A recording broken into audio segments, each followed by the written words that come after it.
Bismillahirrahmanirrahim. Alhamdulillahirabbil alamin. Wassalatu wassalamu ala nabiyyina Muhammadin wa ala alihi wa sahbihi ajma'in. Wa sallama tasliman katsira ila yaumiddin wa ba'd. Ikhwani fillah, a'azzakumullah jami'an. Kita lanjutkan lagi kajian kita di dalam membaca kitab Samratul Ilmi Al-Amal. Buah manis ilmu adalah amalan. Dengan harapan apa?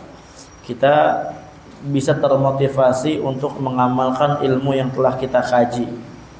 Karena sebagaimana yang selalu kita ulang-ulang, ilmu kalau tidak membuahkan amalan, maka itu hanya merepotkan diri antum saja, ya. Ilmu yang tidak membuahkan amalan antum di dunia ini, itu hanya membuat antum repot, membuat antum ribet, ngeberat-beratin diri antum di dunia. Udah minggul-minggul ilmu, ya. Kalau kata orang Sunda, manggul-manggul ilmu, tapi enggak bermanfaat yang kita panggul, ya. Berat doang. Itu di dunia. Di akhirat tambah berat lagi, karena Allah Azza wa Jalla akan lebih pedih kepada dia. Kaidahnya itu apa? Seorang kalau udah tahu itu dosa, kemudian dia lakukan, maka dosanya lebih berat, ikhwan. A'yadzan billah. Makanya isbir, bersabar kita di dalam belajar dan mengamalkan ilmu. Nah, qala al-mu'allif fala tatahaqqaqu al-'ubudiyyah lillah subhanahu wa ta'ala illa bil amrayn, bil ilmi nafi' wal 'amali shalih. Nilai ubudiyah tidak akan bisa terrealisasikan kecuali dengan dua perkara. Kemarin kita telah bahas pentingnya nilai ubudiyah, pentingnya nilai-nilai ubudiyah yang harus kita hidupkan, yang harus kita realisasikan ketika kita hidup di dunia ini, beribadah kepada Allah. Kita menyembahkan diri kita kepada Allah, mempersembahkan diri kita. Betul-betul kita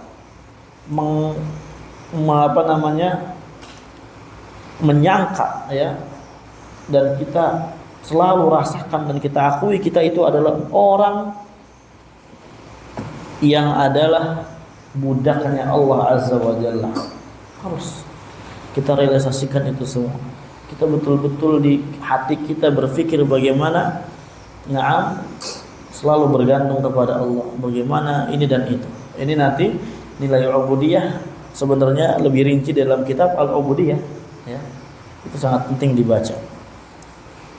Ya, kebanyakan daripada kita ubudiyahnya itu sudah terkikis dengan noda-noda membandal dari dosa-dosa yang kita lakukan, yang menutupi bersihnya hati kita. A'yadzan billah. Maka ubudiyah tidak akan terrealisasikan kecuali dengan ilmu yang bermanfaat dan amal soleh. Jelas ilmu dari belajar. Antum harus belajar kalau antum mau merealisasikan ubudiyah. Tidak mungkin antum bisa merealisasikan nilai ubudiyah dengan sebenar-benarnya, penghambaan kepada Allah Azza wa Jalla dengan sebenar-benarnya, kecuali antum belajar ilmu. Antum pelajari betul-betul ilmu tersebut dan antum amalkan. Bukan cuma ilmunya stop di otak kita, di pemahaman kita, tidak membuah sedikit pun daripada amalan-amalan yang diwajibkan daripada konsekuensi ilmu itu. Na'udzubillah. Sebagaimana Allah berfirman, huwallazi arsala rasulahu bil huda wa dinil haqq. Dialah Allah Azza wa Jalla yang mengutus Rasulnya dengan petunjuk dan agama yang benar. Al-huda huwal ilmu nafi'. Huda itu adalah ilmu yang bermanfaat. Jadi tujuan diutus Rasul itu menyampaikan ilmu yang bermanfaat. Kita disuruh ambil ilmu tersebut, ikhwan. Talabul ilmi fardhatun 'ala kulli muslim. Belajar ilmu wajib bagi setiap orang. Karena Nabi udah membawa ilmu, kita pelajari, wajib ini. Tidak boleh kita nggak belajar. Ya, sesibuk apapun nanti antum setelah lulus dari ma'had, antum tetap wajib belajar. Antum tetap wajib untuk baca kitab para ulama. Wajib hadir majelis ilmu, tetap harus wajib. Tidak boleh kita tinggalkan. Saya udah lulus pesantren, berarti saya nggak belajar lagi. Enggak, kayak gitu, nggak ada ajarannya. Lihat Imam Ahmad ketika ditanya apa? Ila mata anta tlubal ilm? Sampai kapan kamu mau belajar ilmu, wahai imam? Faqad asbahta imaman fil alam. Kamu telah menjadi imam di dunia ini. Ila an ad'a qadami ala qabri. Kata Imam Ahmad, sampai saya meletakkan kaki saya di kuburan. Ini jadi imam. Kita imam nggak pernah. Jangankan imam di depan, imam masbuk kita nggak pernah. Orang nggak yakin. Jangan milih dia, milih yang lain aja. Kita nggak mau belajar ilmu. Allahul musta'an. Antum kapanpun antum nanti lulus belajar wajib. Ya. Dan belajar ini bukan ciri khas apa? Seorang ustadz, bukan. Bukan ciri khas seorang penuntut ilmu, bukan. Oh, kalau belajar itu adalah ciri khas thalibul ilmi di pesantren, enggak, ikhwan. Belajar wajib bagi setiap orang. Mau dia di pesantren, mau dia enggak di pesantren, wajib bagi dia belajar ilmu agama ini. Enggak ada klaim kayak gitu, itu sesat. Nah, di sebagian orang sekarang apa? Hanya fokus hafal Quran. Tapi Al-Quran yang nggak dipelajari, nggak paham terhadap apa yang dia hafal, nggak paham apa makna-makna yang terkandung dari hafalannya. Ini membuat berat, ikhwan. Kayak gini, memberat-beratkan diri kita aja. Kita mau rojaah susah-susah, nggak ada manfaatnya sedikit pun. Bukannya kalau baca Quran dapat pahala, dapat. Tapi kalau kita nggak amalkan, buat apa? Amalkan apa? Sahabat Nabi itu apa? Tidaklah mereka melanjutkan hafalan mereka, melainkan mereka sebelum melanjutkannya, mereka telah memahami dulu apa yang mereka hafal. 10 ayat dalam riwayat. Tapi kalau kita ya dikit-dikit tidak apa-apa kita hafal, tapi kita bersamai dengan belajar ilmu, bukan cuma dihafal kok. Udah tahu kita. Ya.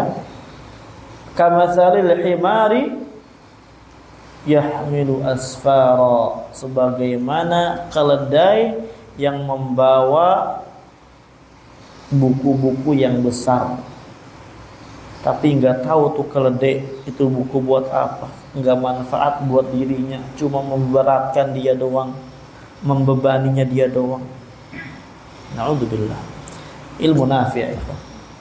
Adapun dinul haq di sini al-amalu shalih al-muqarrib ila Allah, amalan saleh yang bisa mendekatkan diri dia kepada Allah Azza wa Jalla.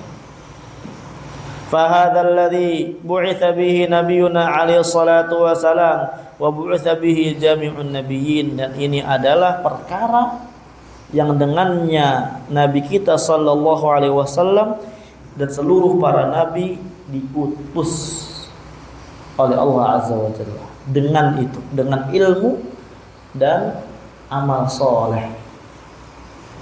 Ya, dengan ilmu. Wa min ajlil wuqufi ala syawahidi wad dalail ala iqtida'il ilmi al amal wa anna maqsudal ilmi al amal.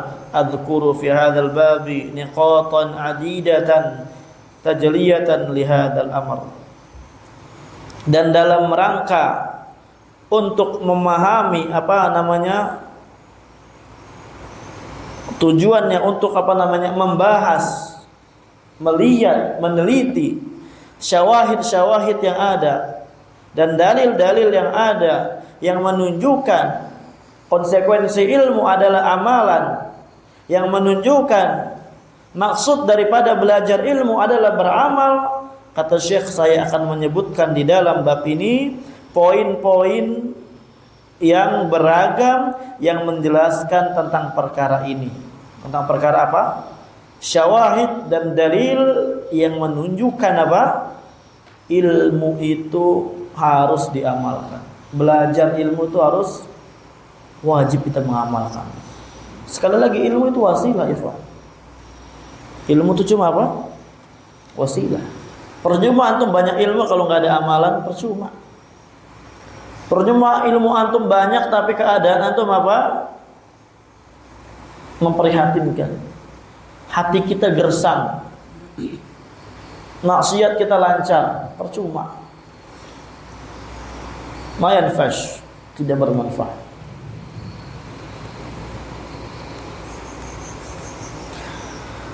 Wajam'an lima tayassara min syawahidihi wa dalailihi. Di sini akan dikumpulkan syawahid-syawahid dan dalil-dalil yang sekira mudah beliau kumpulkan. Fa'aqulu, saya katakan, al-amrul awal, perkara yang pertama. Ini syawahid dan dalil yang pertama yang menunjukkan kepada kita semua tujuan seorang belajar ilmu itu adalah mengamalkan. Bukan cuma memperbanyak kitab. Bukan cuma mempertinggi silsilah ilmiah. Bukan cuma bisa ngajar ilmu ini ilmu itu. Bukan cuma bisa menerjemahkan. AI bisa terjemahkan. Kalau cuma terjemahkan, AI bisa lebih jago daripada kita. Kalau cuma nge-save ilmu tanpa adanya amalan, AI lebih luas, lebih dalam ilmunya daripada kita. Apa bedanya kita dengan teknologi yang ada zaman sekarang? Kalau kita cuma sekedar bisa baca buku ulama, sekedar tujuan kita supaya naik silsilahnya, tujuan kita supaya bisa menyelami kita para ulama, tujuan kita bisa ngajar ini, ngajar itu, bisa ceramah di sini dan di sana. Tapi diri kita sendiri memprihatinkan. Diri kita sendiri tidak mengamalkan ilmunya. Malas.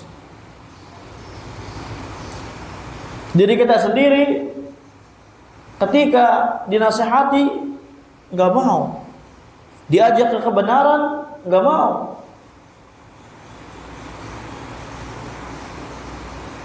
khianat, tidak amanah, ngomongin orang, caci maki orang, jelek-jelekin orang. Ini nggak manfaat sama sekali ilmunya kayak gini, Ikhwan. Kalau dosa sendiri, dosa pribadi ini, Ikhwan, yang urusannya sama Allah aja, itu lebih ringan insya Allah. Itu aja udah tidak manfaat, tapi lebih ringan, ya. Apalagi dosa yang kaitannya sama orang, ta'addi alal ghair, menzalimi orang lain, kita khianat sama orang lain, kita bermudah-mudahan jelek-jelekin orang lain. Dengan mudahnya lisan kita ngomongin orang tanpa takut sedikit pun kita. Ini lebih parah dosanya, ya Pak. Iya. Karena kaitannya sama hak orang.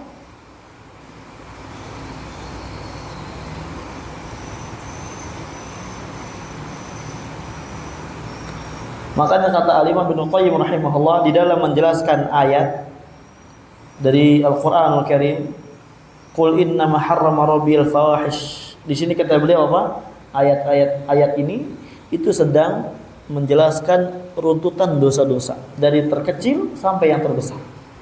Ini kata Imam Ibnu Qayyim dari kitab I'lamul Muwaqqi'in. Qul innama harrama rabbiyal fawahisha ma dhahara minha wa ma batan wal baghya bighairil haqq wa an tusyriku billahi ma lam yunzil bihi sultana wa an taqulu 'ala Allahi ma la ta'lamun. Ini kata Ibnu Qayyim adalah runtutan dosa dari paling kecil sampai paling besar. Al-fawahish, baik yang tampak ataupun yang sembunyi, dosa kita sama Allah. Apapun itu dosanya, fawahish. Ya. Wal baghy bi ghairil haq, menzalimi orang tanpa adanya al-haq, tanpa adanya perkara-perkara dari dalil Al-Qur'an Sunnah yang menunjukkan ini adalah perkara boleh. Itu dosa kedua. Ya. Kemudian syirik lebih besar lagi. Yang paling besar lagi apa? Bicara atas nama Allah tanpa didasari ilmu. Di sini Allah Azza wa Jalla menyebutkan apa? Dosa zalimin orang lebih besar. Kenapa? Karena hak orang itu mabniun ala apa? Dibangun di atas musyah, pelit. Artinya tidak memaafkan. Adapun hak Allah Azza wa Jalla mabniun ala af wa rahmah, dibangun di atas pemaaf, Maha Rahmat. Seberapa banyak dosa kita yang kita lakukan, kalau kaitannya bukan sama orang lain, Allah maafkan kalau kita kembali. Paham? Maaf. Tapi kalau dosanya berkaitan dengan orang, Allah nggak maafkan sampai harus dia minta maaf dulu sama orang itu. Cari itu orang sampai ketemu. Kayak antum umpamanya, sebagian kita jelek-jelekin ustaz, caci ngomongin ustaz ini dan itu segala macam, orang yang nggak ada. Antum cari harus itu. Dengan gampangnya lisan kita melontarkan kata-kata ini, bahaya. Perhatikan ya. Jangan mudah kita melakukan maksiat. Kalau kita ilmunya makin bertambah dan kita juga makin mudah untuk melakukan maksiat dan makin sulit untuk melakukan ketaatan, koreksi diri kita. Koreksi apa? Diri kita. Karena tolak ukur seorang soleh atau tidak soleh bukan dia berada di majelis ilmu, bukan dia berada di mahat, bukan dia berada apa? Di depan kitab-kitab para ulama, bukan. Tapi tolak ukur dia soleh atau tidak ketika dia bertakwa kepada Allah, ketika dia amalkan ilmunya, bermanfaat. Makanya anak sarankan terus ke antum. Anak sering sekali berkata ke antum, bahkan ke angkatan-angkatan yang senior, jangan pernah omongin orang, jangan pernah jelek-jelekin orang. Ini bahaya. Karena nanti antum akan diuji dengan yang semisalnya. Kapan antum jelekin fulan, maka nanti suatu saat antum akan diuji oleh Allah Azza wa Jalla akan melakukan dosa yang dilakukan fulan. Maka dalam hadis apa? Man awwara awrat, man tatabba'a awrat akhihi, tatabba'a Allahu awratahu. Barang siapa yang sibuk mencari-cari kesalahan saudaranya, maka Allah akan mencari-cari kesalahannya dia. Allah tahu gak kesalahannya dia? Perlu gak Allah cari-cari kesalahan orang? Allah Maha tahu. Bukan maknanya Allah cari-cari, Allah akan paparkan kesalahannya di hadapan orang banyak. Allah buka kesalahannya dia. Ini yang udah tajribah, ini yang udah betul-betul ampuh, teruji. Kayak gitu emang wakilnya. Walaupun para ulama mengatakan dalilnya dhaif, tapi maknanya benar kata mereka. Hati-hati. Ya. Dalam hadis yang lain, dalam hadis ini wallahu alam sahih atau tidaknya, tapi maknanya benar kata para ulama. Ada juga dalam hadis yang lain apa? Barang siapa yang dia mencela dosa saudaranya, dia tidak akan mati sampai dia melakukan dosa tersebut. Ini juga aneh dengar perkataan Syekh Utsaimin, hadis hadis dhaif, hadisnya dhaif, lakin makna sahih. Akan tetapi maknanya sahih. Iya. Ini kaitannya berat. Percuma kita belajar banyak-banyak kalau kita masih kayak gitu. Ya. Terus bagaimana Ustaz kalau teman kita tiba-tiba ngajakin ini? Kalau antum enggak mampu, antum pertama ingkari dalam hati dengan kuat-kuat. Enggak nyaman antum dengar kayak gitu. Karena kalau antum nyaman dengar kayak gitu, berarti kita apa? Penyakit juga hatinya. Kemudian kalau antum katakan, afwan, udah. Antum sering gitu sama santri-santri sama orang. Yang pertama kali antum lontar kenapa? Antum awas nanti minta maaf sama orang. Ya. Kalau kita imannya kuat, kalau kita imannya betul-betul yakin terhadap hari kebangkitan, terhadap faslul qada bainal ibad, akan diputuskannya perkara antara para hamba yang saling zalim, kita akan takut perkara itu. Apakah antum enggak pernah dengar hadis Nabi sallallahu alaihi wasallam? Atadruna manil muflis? Tahu enggak kalian para sahabat, siapa orang yang bangkrut, kata Nabi. Para sahabat ketika dengar ini, mereka persepsinya beda. Makanya mereka menjawab apa? Al-muflisu indana man la dirhamun wala mata'. Orang yang bangkrut menurut saya, wahai Rasulullah, menurut kita adalah orang yang enggak punya dinar dan enggak punya harta. Itu yang bangkrut. Ini persepsi para sahabat ketika mendengar kalimat bangkrut. Tapi Nabi SAW beda pandangannya. Apa kata Nabi SAW? Al-muflisu min ummati, orang yang rugi dari umatku adalah man ya'ti yaumal qiyamah bis-shalah waz-zakati wal hajj. Orang yang rugi dari umatku, orang yang bangkrut dari umatku, dia adalah orang yang datang dengan pahala sholatnya, dengan pahala baca Qur'annya, dengan pahala hajinya, dengan pahala belajar ilmu, dengan pahala membaca kitab para ulama, dengan pahala hafal Qur'an, dengan pahala-pahala yang banyak. Tapi mereka telah menzalimi yang lainnya, mereka telah memukul yang lainnya, mereka telah menumpahkan darah yang lainnya, mereka telah betul-betul menzalimi orang-orang yang lain tanpa mereka berpikir. Faqad syatama hadza wa aqala ma hadza, mengambil harta ini, mengambil harta yang lainnya, dia jelek-jelekin kehormatan orang lain, dia habiskan kehormatan orang lain. Sehingga di hari kiamat kata Nabi SAW, orang yang dizalimi akan ngantri di hadapan orang yang menzalimi. Ngantri. Dan kebaikan-kebaikan dari amalan orang yang menzalimi akan diambil oleh orang yang dizalimi sama dia. Bayangin kalau yang antum zalimi 100 orang, pahala kita sedikit, kita di situ butuh pahala. Beberapa persen saja dia kalah daripada timbangan buruk masuk neraka. Tapi orang masih banyak yang antri di hadapan kita, ya Pak. Karena kita lisannya ringan, jelek-jelekin orang, caci maki orang, pukul orang, hina orang. Ketika sebagian orang terkadang melihat orang yang lainnya, itu orang kenapa ya gini-gini? Lisannya ringan.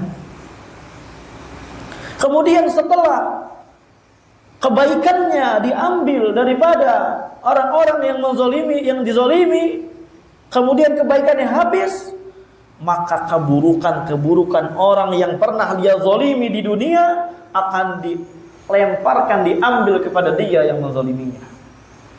Kemudian setelah yang ngantri habis, pahala dia habis, dosa dia banyak, faturiha finnar, dia dilemparkan ke dalam neraka. A'yadzan billah.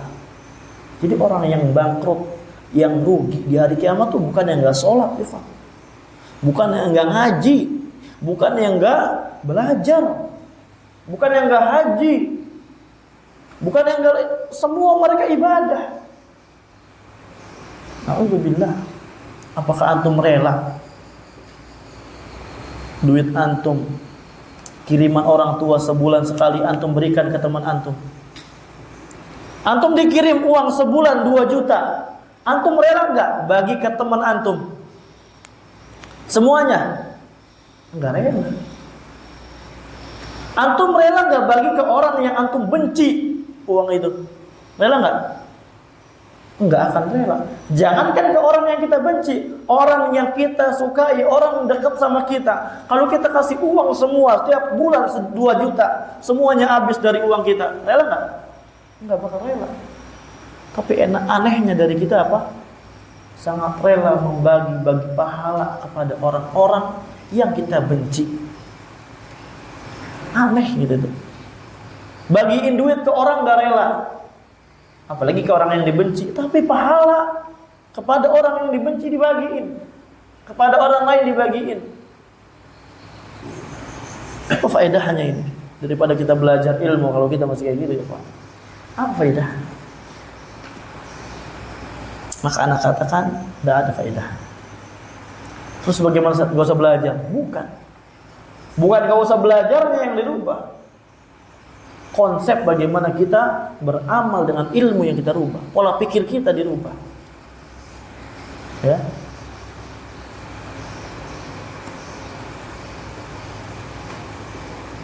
Al-amrul awal, perkara yang pertama, lihat di kitab.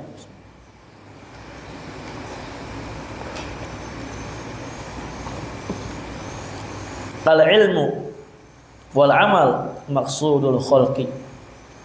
Berilmu dan beramal itu adalah tujuan diciptakannya manusia. Qala an-naqtida'a al-ilmi wal amal. An-naqtida'a al-ilmi al-amal wadihun. Sesungguhnya konsekuensi ilmu dan amal, sesungguhnya konsekuensi daripada ilmu amalan itu adalah perkara yang sangat jelas, perkara yang sangat gamblang. Min haitsu anna kilal amrayni maqsudul khalqi. Di mana kalau kita perhatikan dua perkara itu, ilmu dan amalan itu adalah tujuan diciptakannya makhluk. Fallahu azza wa jalla khalaqal khalqa liya'rifuhu. Allah azza wa jalla menciptakan seluruh makhluknya supaya mereka mengenal Allah. Wa khalaqahum jalla wa ala liya'buduhu. Mereka, Allah menciptakan mereka supaya mereka beribadah kepada Allah. Mengenal Allah dengan apa ya kawan? Ilmu. Beribadah kepada Allah dengan amalan ilmu kita. Jadi Allah ciptakan kita supaya kita kenal Allah. Kemudian Allah ciptakan kita supaya kita mengamalkan ilmu, mentauhidkan Allah. Kita supaya bertauhid, dan kalau orang bertauhid, betul-betul tauhidnya kuat, tidak akan mudah dia untuk berbuat dosa, tidak akan mudah dia untuk menzalimi orang. Dalla 'alal awal. Perkara pertama menunjukkan qaulullah subhanahu wa ta'ala fi akhir ayat min surat At-Talaq. Yang pertama ditunjukkan oleh firman Allah Ta'ala dalam akhir ayat surat At-Talaq. Allah berfirman, Allahul ladzi khalaqa sab'a samawati wa minal ardi mithlahun yatanazzalu al-amru bainahunna lita'lamu. Allah ciptakan 7 langit. Kemudian juga bumi juga 7 lapisan. Yatanazzalul amru bainahunna. Ya, seluruh perkara turun di antara mereka. Seluruh perkara berputar di antara mereka. Tujuannya apa? Allah ciptakan demikian. Allah ciptakan kita semua lita'lamu annallaha ala kulli syai'in qadir, supaya kalian tahu, supaya kalian bisa belajar, supaya kalian bisa memahami bahwasanya Allah azza wa jalla adalah zat yang maha mampu. Wa annallaha qad ahata bi kulli syai'in ilma, dan bahwasanya Allah adalah Khaliq, maha pencipta yang ilmunya itu mencangkup melingkupi seluruhnya. Allah berfirman, qala khalaqa lita'lamu. Allah ciptakan kita untuk kita belajar ilmu. Fal ilmu maqsudul khalqi. Ilmu tujuan daripada diciptakan. Yang kedua, Allah ciptakan kita untuk beribadah, bertauhid. Sangat jelas ini, sering dibawakan. Wa ma khalaqtul jinna wa insa illa liya'budun. Tidaklah kita ciptakan jin manusia melainkan beribadah. Sekarang ibadah di sini maksudnya wahidun, mentauhidkan Allah seluruhnya, apapun itu konsekuensi daripada tauhid, beribadah seluruhnya. Sekarang matanya, kapan kita bisa beribadah sesuai yang Allah inginkan? ketika kita belajar ilmu. Tujuan utama kita diciptakan itu untuk beribadah, mengamalkan ilmu. Maka kalau kita cuma berilmu doang, buat apa? Ya, ada manfaat sedikit pun ya. Amalkan ilmu kita, ikhwan fillah, azakumullah jami'an. Nah, ini perkara yang pertama, syahid penguat yang pertama yang menunjukkan ilmu itu adalah amalan. Jadi jangan sampai kita apa? Cuma punya ilmu tapi nggak punya amal. Jiwa kita hidup, raga kita hidup, tapi jasad kita hidup gitu ya. Tapi jiwa kita mati, roh kita mati. Jangan. Ya. Dan tauhid ini identiknya kuat dengan amalan, ikhwan. Iman kepada Allah memiliki identik yang kuat dengan amalan-amalan kita. Makanya Allah, Nabi bersabda SAW terakhir, "Man kana yu'minu billahi wal yawmil akhir falyaqul khairan aw liyasmut." Siapa orang beriman kepada Allah dan hari akhir, beriman dengan sebenar-benar iman, dia ngomong baik atau enggak dia? Ya. Kalau dia beriman sama Allah, udah ngomong perkara yang baik. Kalau nggak bisa diem aja. Jangan segala apa baik diomongin, gitu ya. Artinya jangan sampai kita menzolimi orang lain dalam bicara kita. Ini digandingkan dengan iman. Pemilikan Nabi dalam akhir, falyukrim jauh. Barang siapa beriman kepada dan akhir, muliakan tetangganya. Tetangganya muliakan. Artinya ini amalan. Orang kalau betul beriman kepada akhir, amal dia beramal. Menunjukkan ilmunya dia enggak manfaat sama sekali kalau dia enggak beramal. Allahul musta'an. Waffaqallahu al-jami' liman yuhibbu wa yardah. Semoga sedikit manfaat untuk kita semua. Assalamualaikum bimanihi wa karamihi wa judihi wa ihsani an yuwaffiqana wa iyyakum liman yuhibbu wa yardah wa an yaj'alana wa iyyakum minal ladzina yastami'una al-qawl fayattabi'una ahsana. وأن يرزقنا وإياكم الثبات والاستقامة والإخلاص في القول والعمل والحمد لله رب العالمين.